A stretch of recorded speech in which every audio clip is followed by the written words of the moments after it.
hayakuwa mambo ya kigeni.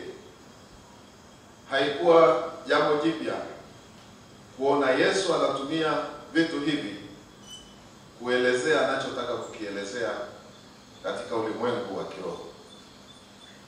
Sasa sitaki ubaki na picha ya mkate wanaokula Wayahudi, wala sitaki ubaki na picha ya mvinyo au divai. Natamani utoke hapo ili uende kwenye upande huu wa kiroho, Mungu akitumia vitu vya duniani kuhubiri au kufundisha au kufikisha ujumbe kwa watu wake. Nasema hivyo kwa sababu hata tulipokula mikate nyumbani au wengine walipotumia vileo hivi, haikuwa ni chakula cha Bwana. Hatujakaa nyumbani tukasema sasa tunakula mkate na tunakunywa chai, tukasema basi tunakula chakula cha Bwana. Nataka tutoke huku kwenye vitu, tuje huku upande ambako Yesu alitaka kufikisha ujumbe wake. Yesu anatumia mkate kuonyesha au kulinganisha na mwili wake, kwamba aulaye mwili wake anao uzima wa milele. Na walipotafsiri kibinadamu, Wayahudi wakachanganyikiwa, wakasema tutakulaje nyama yako? Kwa sababu waliwaza kimwili, lakini Yesu alikuwa kiroho zaidi. Haleluya. Amen. Bwana Yesu apewe sifa. Amen. Jambo ambalo Yesu analitumia kufundisha na kuelezea juu ya nafasi ya mwili wake katika maisha ya kiroho kwa kutumia mkate, anakwenda upande wa pili, anatumia divai kuonyesha alama ile ile ya kiroho ya kwamba kwa njia ya uzao wa mzabibu, kwa njia ya uzao wa mzabibu ambao ni kinywaji muhimu sana kwa Waisraeli, basi anaeleza jinsi ambavyo kinywaji hicho kitazamwe kama damu, na umuhimu wa divai ambayo wengi wamehusisha pia kama dawa ya maradhi, inatumika hospitali na maeneo mengine. Yesu anataka kuwatoa hapo kwamba tafsirini kiroho kwamba mnapokunywa damu yangu na mwili wangu mnao uzima wa milele, na hata kabla au baada ya kufa mnao uzima wa milele ndani yenu. Bwana wetu Yesu Kristo asifiwe. Mkate kuonesha kwamba walikula mikate kutokana na njaa, na ndivyo walipokula waliposhiba, basi kuondoa njaa.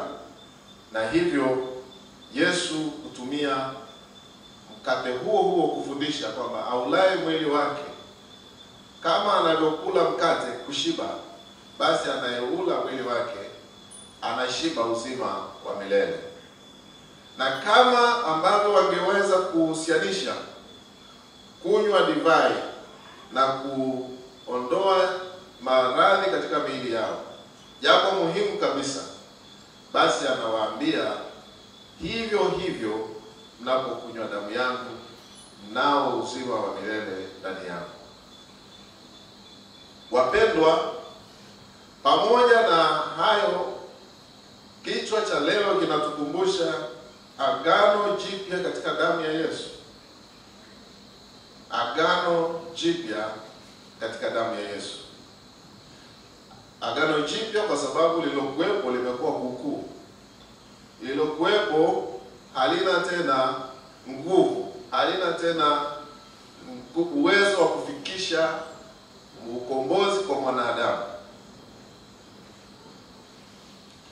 Kwa njia ya damu ya Yesu inayomwagika msalabani, Yesu anapowanywesha anawaingiza sasa kwenye agano jipya.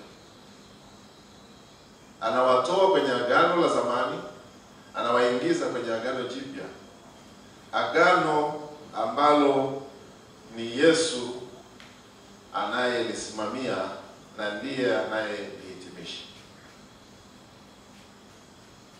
Ni jambo la kusikitisha katika miaka hii ya sasa, miaka hii ya karibuni, watu wanapenda Agano la Kale zaidi kuliko Agano Jipya. Hata mafundisho mengi yanayopita sasa hivi ni yale magumu ya Agano la Kale. Ni yale mafundisho ambayo tunasema ni ya Kiyahudi zaidi kuliko ya Kikristo. Bwana wetu Yesu Kristo asifiwe. Amen. Kama ninawapa injili ngumu kidogo mtanisamehe. Lakini kwa sababu tunazungumza habari ya Agano Jipya. Agano la Kale halikuweza kumkomboa mwanadamu. Ndipo Yesu anakuja sasa kufanya kukamilisha lile ambalo lilipungua, na alipolikamilisha kwa njia ya kifo chake analeta Agano Jipya. Kwa hiyo ninatamani kama ambavyo Yesu alifundisha na kuweka damu yake kuandika mwanzo wa Agano Jipya, basi na sisi tuwe wapenzi wa Agano Jipya zaidi, pasipo kusahau Agano la Kale, kwa sababu linatufundisha yale ambayo yalishindikana na sasa yanawezekana katika Agano Jipya. Jambo jingine la mwisho ninaloliona katika habari hii ni jinsi ambavyo chakula kinavyowakutanisha watu, na Yesu ameleta alama hizi za kiroho katikati ya sherehe. Ni namna gani Yesu alikusudia kuanzia wakati huu, maana anaondoka, anatamani wanafunzi wake wawe wamoja, wawe pamoja. Yesu anajua pasipo kuwepo umoja, hawa wanafunzi hawataweza kupeleka hiki nilichowafundisha hapo kwa miaka mitatu. Yesu anatumia mbinu mkakati ambao tunazitumia siku hizi. Tunasikia kuna kamati kabambe, mipango kabambe ya kuweza kufikisha jambo kwa watu au kulitoa jambo moja, kutoa hatua moja jambo kulipeleka hatua ya pili. Wakusanya, anawapa mkate, na sio tu wanawapa, anawaambia mmegeane, yani mmege. Wanamega kutoka mkate mmoja, kila mmoja anapasua kipande chake. Na wakumbuka wale wa zamani, sakramenti. Hivi mikate hii midogo tunayotumia sasa haikuwepo zamani. Zamani kama vile baba alipokuwa anakwenda kule kijijini, baba anakwenda mjini, mama anakwenda mjini, lazima yani ukijua ametoka mjini anakuja na mkate. Tena mkate wa mayai. Wa zamani wanajua hiyo. Mkate wa mayai. Sasa unatafuta mayai kule, kumbe mambo ya kibiashara tu. Ule mkate ukifika nyumbani asubuhi, hakuna anayechelewa kuamka. Kwa nini? Kuna mkate. Alafu raha yake ni namna ulivyo unavyoliwa. Kuna familia wanakula pamoja, na hii imepotea siku hizi. Watu hawakai tena meza moja wakala chakula. Chakula kinawekwa mezani, alafu at your convenience unakuja kula. Zamani uthubutu uchelewe, utakuta kimeisha. Sasa uteknolojia na usasa umetuondoa kwenye ushirika.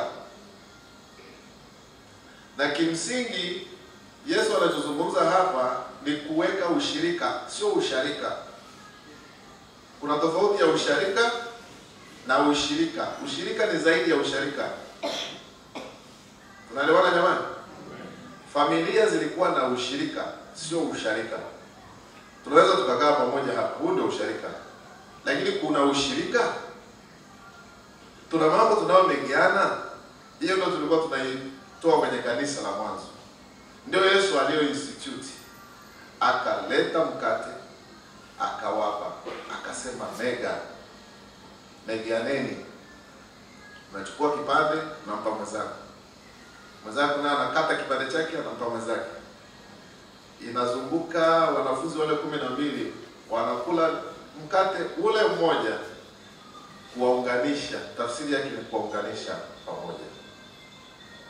Ilikuwa hivyo pia hata kwa kikombe cha damu ya Yesu. Hatukuwa na hivi vikombe vya sasa.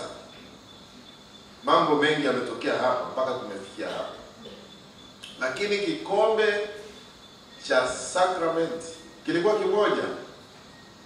Mnakunywa, unampa mwenzako, unakunywa, unampa mwenzako. Nimeenda kanisa la, kama sikosei, Moravia, nimekutana na hiyo desturi bado. Anakunywa, unafuta, unakunywa, unafuta, unakunywa, unafuta. Sasa sisi tukileta hapa tutagombana siku. Kuna jenzi watakwambia maradhi, magonjwa. Lakini tafsiri ni kujenga ushirika. Tumekunywa pamoja, tumekula sahani moja. Sinia limewekwa hapo, tumemega pamoja. Kula tumekula, tumemaliza. Na kikiisha tunajua kimeisha. Huo ndio ushirika ambao Yesu aliuanzisha. Yesu anataka kujenga jamii, anataka kuacha wanafunzi wakiwa wamoja. Anataka kuacha wakiwa wanapendana, wakiwa wanatumika pamoja, wakiwa wanahubiri neno la Mungu pamoja, wakiwa wanasukuma habari za ufalme wa mbinguni wakiwa pamoja. Bahati mbaya, pamoja na kwamba tunashiriki sasa hivi, hizi alama unazitafuta kwa gharama kubwa na kwa darubini kali sana. Bwana wetu Yesu Kristo asifiwe. Amen. Ndugu zangu, penye ushirika pana upendo, pana kuvumiliana, pana kuheshimiana, pana kutiana moyo, pana kukosoana kwa upendo na kwa kujenga, pana kusikilizana. Mahali penye ushirika, mahali ambapo watu wanakula kwenye mkate mmoja na kikombe kimoja, hakuna mafarakano, hakuna masengenyo, hakuna kuumizana, hakuna kubezana. Kuna kuona mwenzako ndiye anayetengeneza mduara wa meza. Meza, imagine meza ambayo haina kiduara cha kuzungusha chakula. Kuna meza za kisasa na utazikuta kwenye familia mbalimbali. Watu wanaweka chakula mezani hapo, chakula kinazunguka. Ndio unakuja kwenye sehemu yako ndio unachukua. Sasa imagine kama meza haina hicho kiteknolojia hicho. Alafu chakula kiko kwenye kona ile, kile kingine kiko kona ile, unawezaje kukifikia?